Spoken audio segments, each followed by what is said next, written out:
Welcome to Tom's True Crime. Today, we uncover the case of Tom Hammendorp.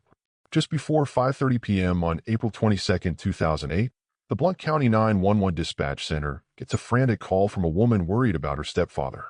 Olive Gnojek, a stepdaughter of Tom Hammendorp, called 911 to report that he was no longer breathing.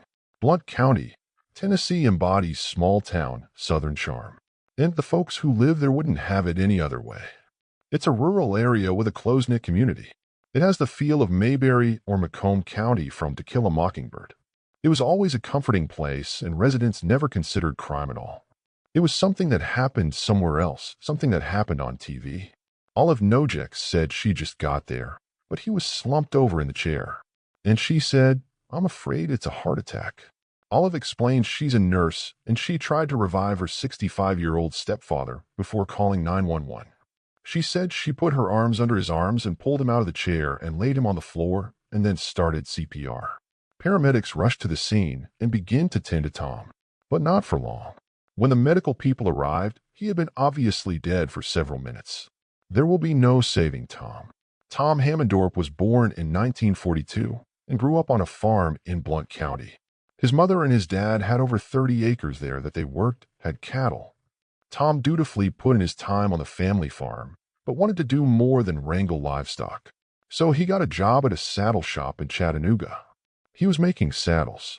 Like a lot of the guys out there that have saddle shops, they worked in Chattanooga and learned their trade there. Tom became a well-known craftsman. But outside the shop, he was earning a very different reputation. Everybody out there knew, and they referred to Tom Hammendorp as a drunk. In the early 1980s, a single mother named Cathy Maslin started working at a saddlery to support her 3 daughters after splitting up with her husband. Tom was immediately interested, but Cathy wasn't.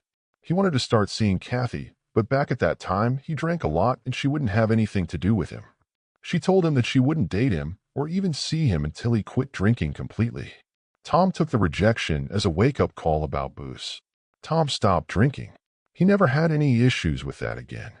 When he quit drinking, Cathy and Tom started seeing each other and finally ended up getting married. He was a good provider. He worked and had the same common work ethics at the time. Following their 1983 wedding, Tom and Cathy settled in Blount County, taking over the farm Tom was raised on.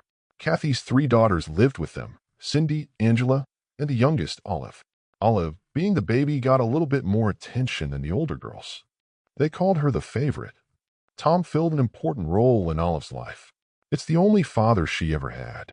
Her biological father wasn't in the picture ever, so this was her dad. Although Tom continued to raise livestock on the family farm, he dreamed of opening his own saddlery there as well. In 1985, he and Cathy were able to make that dream come true. They opened their own place, built it beside their house, and started doing it from home. He was a very well-equipped and a skilled artisan of his craft. He made great saddles. They were well-renowned in his community. They always made sure everything was done right. It was very good quality work. By the early 90s, the older daughters, Cathy and Angela, had moved out, leaving the vivacious young Olive in the home. All through junior high and high school, she was a cheerleader. She liked beauty pageants, and she was in a lot of them. She was outgoing, bubbly. She's a people person, life of a party, always smiling and trying new experiences. She was one of those people that you couldn't help but grin when you were around them. Able to choose from a host of suitors, Olive started dating a star athlete from a nearby high school, Brandon Gnojek. Just 2 weeks after Olive turned 18, the couple married. Tom Hammendorp walked her down the aisle. It was a beautiful wedding. Everybody seemed happy and gorgeous. Eventually, Brandon became a teacher, and Olive pursued a career as a caregiver.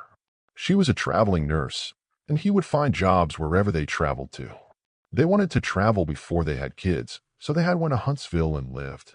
They went to San Francisco. By the time Olive was 30, she and Brandon had 2 kids and settled back into Blount County. Every Sunday, they took their kids to Tom Hammendorp and Cathy's for a meal with the family. Cathy insisted on it. She always cooked Sunday dinner and expected the whole family to be there. She wanted them to stay close. They always had Christmas, Thanksgiving at her house. For Cathy and Tom Hammendorp, a lifetime of hard work was finally paying off. Their place where they lived was paid for. Their business has done well. They didn't have to go in debt for anything. They had a lake property that the family would go to on the weekends, being with the family and cooking out, sitting around talking and having a good time being together. What should have been the best years of their lives turned tragic on April 1st, 2008, when Cathy was just 65 years old.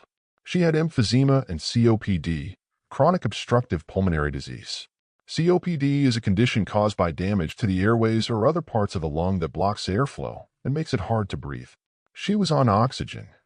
Tom Hammendorp said that she wasn't feeling well. They were working in the saddle shop.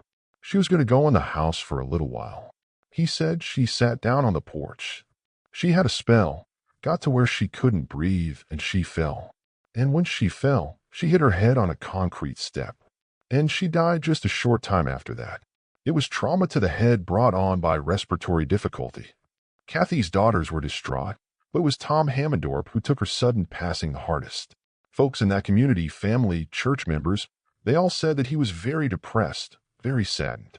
His friends are going up there on a daily basis to check on him, to sit with him. Tom would say to them, "You need to hope that you pass away before your wife. You don't want to know how I feel." At the urging of family, Tom Hammendorp slowly started getting back into a routine. He was mowing his grass. He was talking to several customers about saddles that he was preparing to make for them, or some that he was finishing. Still, Tom Hammendorp's stepdaughters kept a close eye on him. They tried to take turns going up there, checking on him, but it was hard. On April 22nd, it was Olive's turn to check in. That's when she discovered him unconscious and tried to revive him. It was unsuccessful, and he died. The EMTs called law enforcement to the scene. At the time of the incident, the Major Crimes Unit had a new protocol that all unattended deaths, they would send an investigator, and then the coroner would come. They don't undress him fully, but they make sure that he didn't have stab wounds or there were no bullet holes, and then they check the eyes for petechiae to make sure he hadn't been smothered. There was nothing suspicious at all about the condition of the body, the position of the body. There was no indication at all of any kind of foul play. Just weeks after Tom Hammendorp had to bury his wife Cathy, Tom Hammendorp's stepdaughter, Olive Gnojek, has found Tom Hammendorp dead in his farmhouse. There was nothing to indicate that he had any kind of outside external trauma to the body. Investigators asked Olive to step into another room so the coroner's staff could do their work. Following protocol for any unattended death, authorities meticulously document the scene. Investigators take the photographs so that if something were to come up later or there were questions from the family, they would be able to have photographs detailing the scene as it was, in a sense to preserve the scene for future reference if needed. While they were going over the body, the coroner did notice that there were a couple of puncture wounds. There were 2 puncture marks, one in each arm. Because they don't know where the needle marks came from, the district attorney makes a request that is not standard protocol. They had not normally done this in the past, but on that day, for providential reasons, blood was drawn and sent off to make sure that there wasn't anything unusual about it. The coroner ordered that blood be drawn for testing because it was not clear exactly why he died. So they started drawing blood just to cover all bases. After Olive has some time to process the death, authorities ask her to review what happened that day. Olive says that she thought it was going to be like any other visit. She routinely would call and check on him, see if he wanted anything, and because he had been so depressed, she was checking on him more frequently. She relayed the details, how she got there, and found him unresponsive. She pulled him out of the chair, started CPR, and then went to the kitchen phone and dialed 911. Olive explains that, as a nurse, she has a pretty good idea of what probably happened. The theory was it was a death of natural causes. Perhaps it was a heart attack. He was aging. He was sad. He wasn't eating well. His wife had recently died. He was so depressed over his wife dying 3 weeks before. Investigators asked Olive about the marks on Tom Hammendorp's arms. She stated that he had gone to the doctor earlier that week and that they probably drew blood. Everything leading up to this seemed natural, and the scene itself appeared to be consistent with how Olive Gnojek had presented it to law enforcement and to the coroner. It appeared as though he went home, sat in his chair, and had a heart attack and died. There was no reason to suspect there might be foul play. Authorities decide to forgo an autopsy. At that point, they proceeded as though it was a natural death, and they went on to embalm him and then go through the funeral process. For the second time in less than a month, the Hammendorp family's loved ones find themselves attending a funeral. The chapel was pretty full. Tom was active with the church, so there was a lot of church members there. Folks said that he was a staple in the community, that he was a farmer, that he was active in the church and seemed to be friendly with neighbors and a good family man. They had customers that came. Neighbors came. There was probably close to 100 people. Everybody was still upset about his wife-mother passing, so it was kind of quiet and just solemn. It was very hard. Olive is especially distraught. Olive was really upset, as all the girls were. She was saying to wake her up, tell her this is not real. After the funeral, as Olive and her sisters try to pick up the pieces, investigators forward Tom Hammendorp's blood to the state lab for testing, the last task before closing the book on Tom Hammendorp's death. They send those out to the Tennessee Department of Forensic Sciences, and then it's usually several months before they get a report back. Authorities move on to other cases while they wait. Then, on May 17th, 3 weeks after Tom Hammendorp's death, Tony Kohler, the husband of Tom Hammendorp's oldest stepdaughter, Cindy, contacts investigators because he just learned new information. Police got a phone call from Cindy's husband, and he said that his wife had come in and let him know that she was at a ball game with Olive and another person, and the conversation started up about, well, did y'all ever hear what happened to Tom Hammendorp? According to Tony, Cindy was shocked when Olive mentioned that she had handed over some drugs for Tom Hammendorp to use on a bull on the farm. Olive told her that she had gotten it from her work, and that it was pretty potent medicine, and that it was designed to put the bull down. Cindy did ask her, what medicine are you talking about? And Olive said propofol and some muscle relaxant. Then Olive said she was worried that Tom Hammendorp had used the drugs in a much more disturbing way. She was fearful that he might have done something with them that could have hurt himself. Olive was sitting there with these ladies saying, well, I hope he didn't self-exit with that medicine I gave him. Tom Hammendorp's death first seemed a natural one, but now investigators wonder. Authorities reach out to the state lab where Tom Hammendorp's blood still awaits testing. The district attorney's office contacted the Department of Forensic Sciences, and that is the unit that was actually conducting the blood test, and suggested that they also test for the drugs that she had named. It was beginning to seem perhaps they were looking at something different than what they originally thought.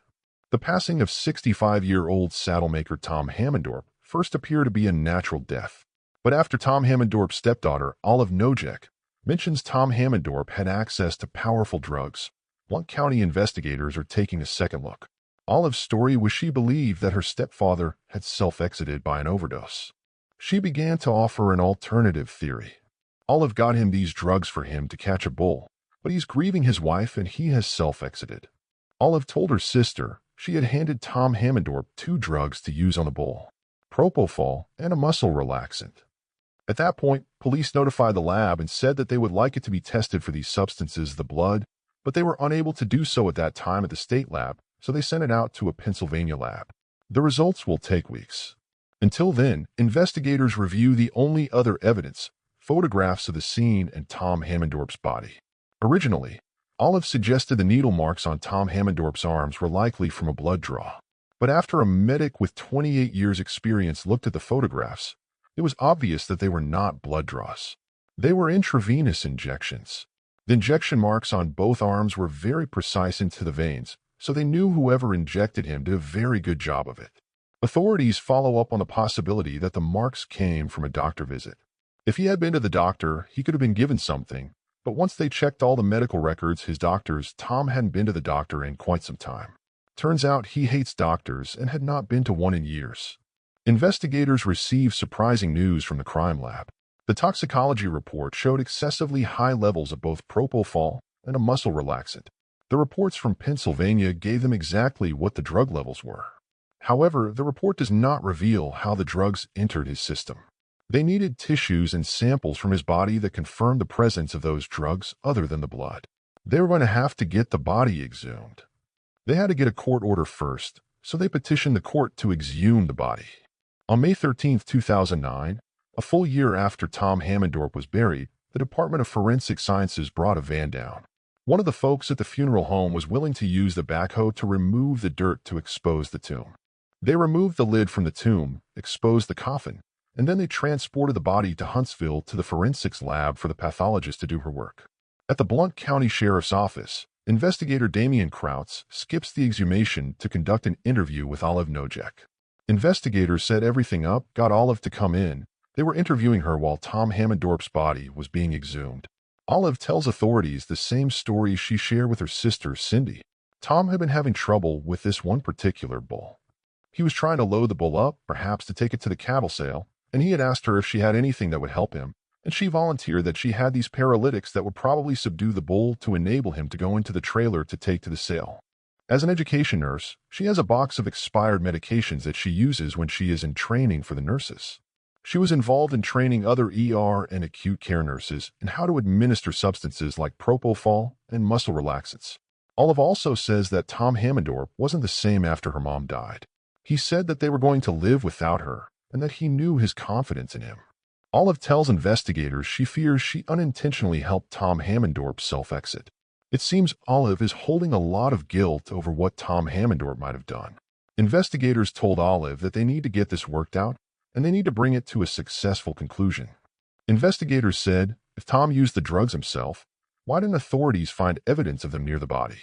The syringes, the vials, everything would have been right there at the scene. Instead, they have no drugs, no syringes at all at the scene. They've never been found. He just has 2 puncture wounds. Olive said, I provided this. It was a mistake, but I provided this so he could catch a bull. Turns out he was more depressed than she knew, and he did it using the drugs that Olive had gotten him for veterinary purposes. Because Olive knows this looks bad on her, she gave him the medicine. Detectives feel certain that Olive knows more than she is letting on. At that point, suspicion began to fall upon Olive Gnojek. Detectives said they need to know the entire whole story, and her body language and everything is telling them that there's something. Detectives asked Olive what she is holding back. Authorities now suspect Olive was involved in her stepfather's death. Investigators want to find a motive for the murder. In Blount County, Tennessee, detectives aren't buying the story that Olive Gnojek gave her stepfather, Tom, with drugs so he could deal with a bull on his farm.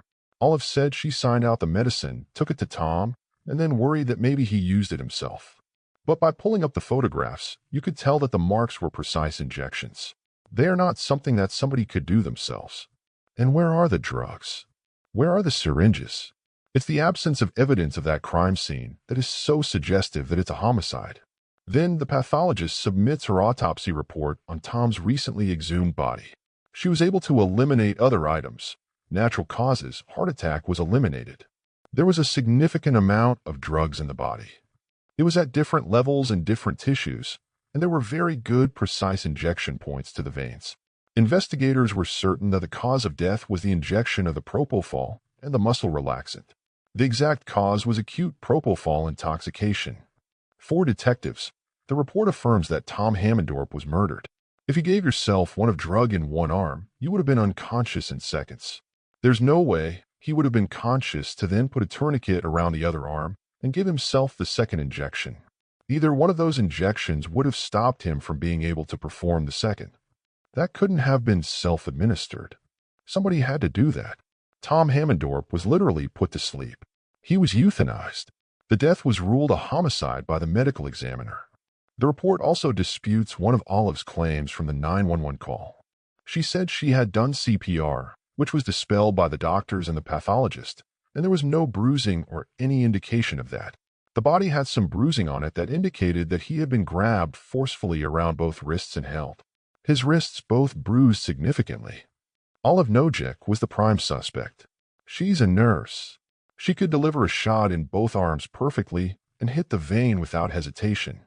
She's already said that she was the source of the drugs that were used in a lethal injection to kill Tom Hammendorp. If, in fact, she killed her stepfather, why would she have done that?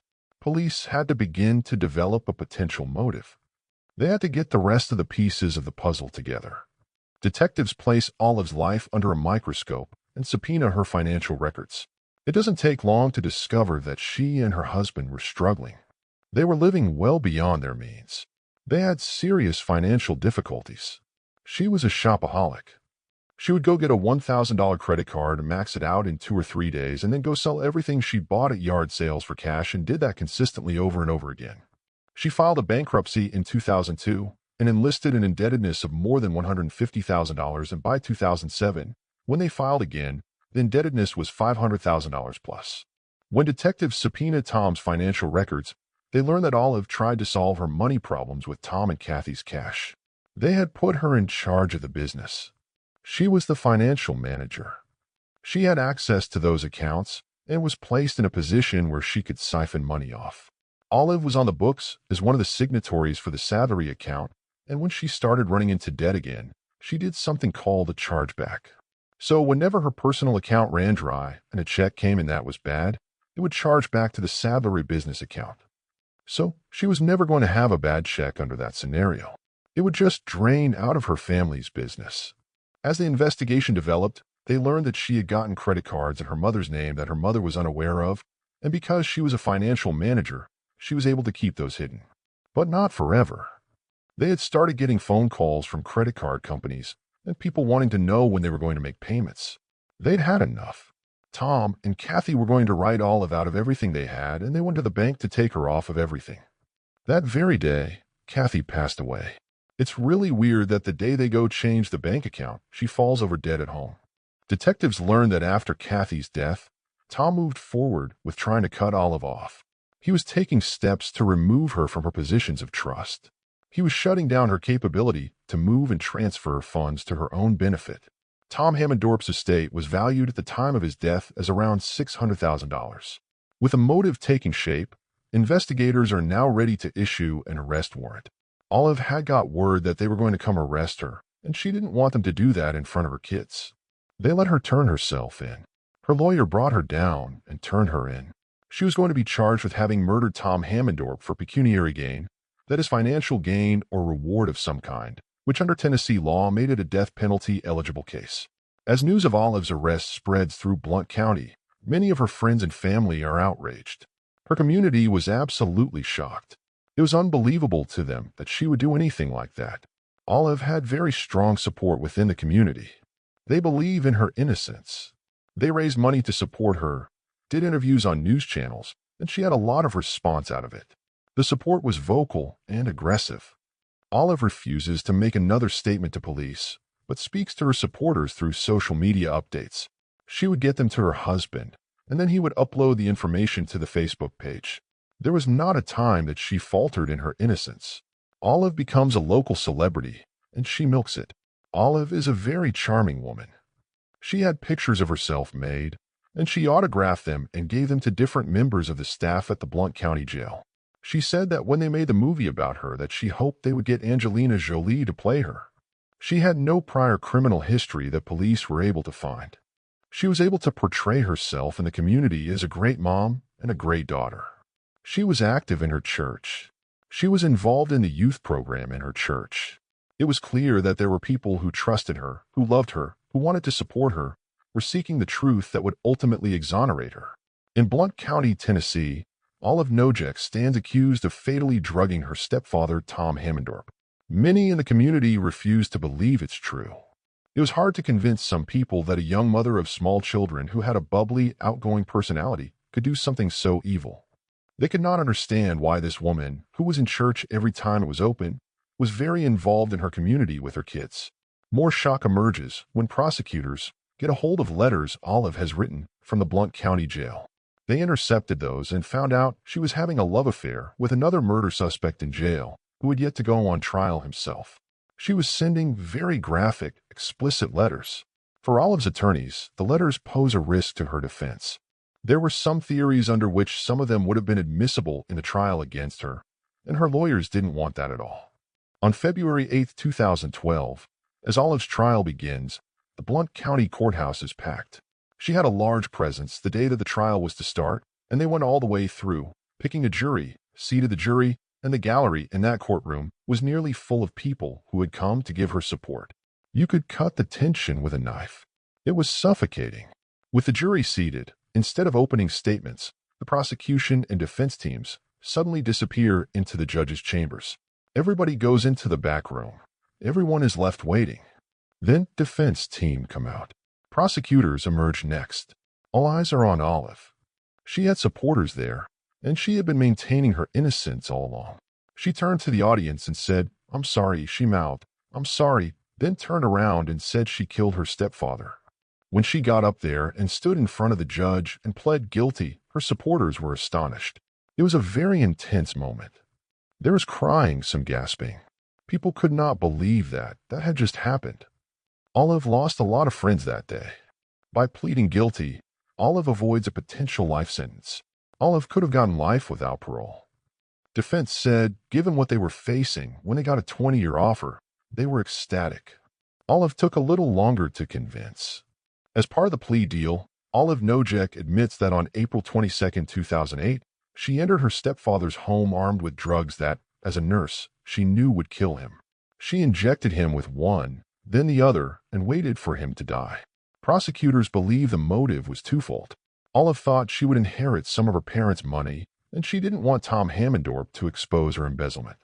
She expected to gain financially from his death. She gets to hide the financial crimes that she had committed against her stepfather. She can no longer take money from the business account because Tom was cutting her off. The fact that greed would motivate someone to murder the only father she ever had, it's very sad.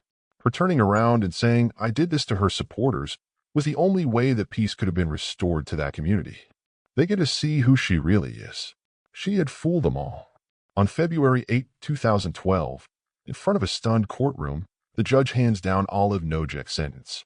A 20-year sentence, and she will be eligible for parole after serving 15. That is in 2027 when she will be 49 years old. It took nearly 3 full years to unlock the mystery and make a killer pay for a murder that was so well planned, it almost went undetected. The sinister administration of a poisonous drug, an exhumation of a body 13 months afterwards, the inheritance. Olive Gnojek had planned, in a way, the perfect murder. As the puzzle developed, and as each piece came into focus, the pieces began to fit, and they fell apart for her. Thank you for joining us on this episode of Tom's True Crime. If you are interested in more in-depth investigations into the most perplexing crimes, be sure to like and subscribe to our channel. What are your thoughts about this case? Please share them with us in the comments below. Until next time, stay safe.